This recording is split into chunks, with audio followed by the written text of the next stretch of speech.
নমস্কাৰ আজি আমি জানিম 5 নম্বৰটো কাৰোবাৰ ডেট অফ বাৰ্থত যদি মিসিং হৈ থাকে তেন্তে সেই ব্যক্তিজনে কেনেকুৱা ধৰণৰ সমস্যাৰ সন্মুখীন হ'ব লগা হয় 5 নম্বৰ মেইন প্লেনেট হৈছে বুধ আৰু বুধে আমাৰ জীৱনত আগবাঢ়ি যাব পৰাকৈ সকলো ধৰণৰ অপৰচুনিটিজ ফ্ৰীডম দিয়ে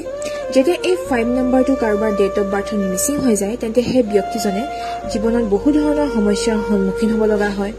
বহু বাধাৰ সন্মুখীন হ'ব লগা হয় তেওঁ কৰ্মক্ষেত্ৰত বাধা আহে তেওঁ মেৰিজৰ ক্ষেত্ৰত বাধা আহে আৰু তেওঁ যোগ্যতা অনুযায়ী কেতিয়াও কামবোৰ নাপায় লাইফটো ইমবেলেন্স হৈ থাকে আৰু তেওঁ কোনো ক্ষেত্ৰত যদি নিজৰ 100% দিছে তেন্তে সেই অনুযায়ী কেতিয়াও তাৰ ৰিজাল্টবোৰ নাপায় আপুনিও যদি এনেকুৱা ধৰণৰ সমস্যাৰ সন্মুখীন হৈ আছে আৰু আপোনাৰ ডেট অফ বাৰ্থত 5 নম্বৰটো আছে নে নাই আৰু এই 5 নম্বৰটোৰ বিষয়ে যদি আৰু জানিব বিচাৰিছে তেন্তে মোৰ লগত কনসাল্ট কৰিব পাৰে মোৰ সকলোবোৰ ডিটেইলছ আপোনাৰ স্ক্ৰীনৰ আগত দি দিয়া হৈছে আৰু এই 5 নম্বৰৰ